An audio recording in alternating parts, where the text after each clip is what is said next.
When you have an access to, most of those folks have a social impairment.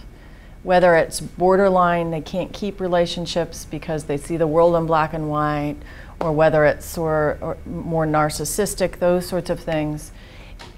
Social impairment on most diagnoses and mental health issues is a large part of it, okay?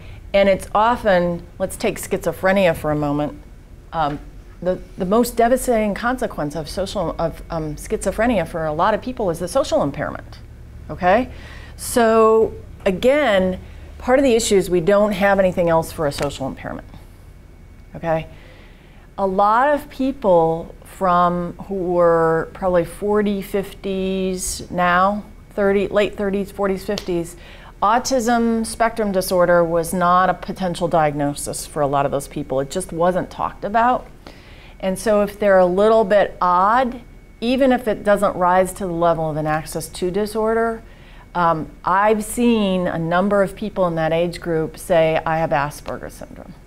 And when I've given this lecture at other places around the country, people will come up to me and say, I've diagnosed myself with Asperger's syndrome. Now, I'm not going to sit there and debate with them. That's not helpful to anybody. What I try to do is, again, Sylvie, what we talked about is, what is it about the diagnosis that is helpful, which is the social impairment. And say, okay, it sounds like you're having trouble with social relationships.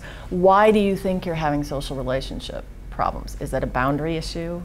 Is it I can't pay attention?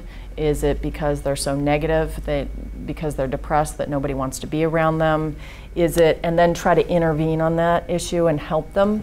Again, I don't fight with people about diagnoses anymore. I don't, not that you would. No, Yeah. and the only reason it came up is because there's litigation around it, because he killed somebody, and so we're talking about a sociopath maybe, and sort possibly, of, it's a very interesting area, and one of the things I've really started to do a fair amount of expert witness in is exactly that issue, folks with developmental disabilities in the criminal justice system. Yeah, it's really tricky because a lot of them very tricky. Can't give you any information about their background. Yeah. So. It's very tricky in the forensic area because what happens is that these kids often make really bad choices or have bad boundaries.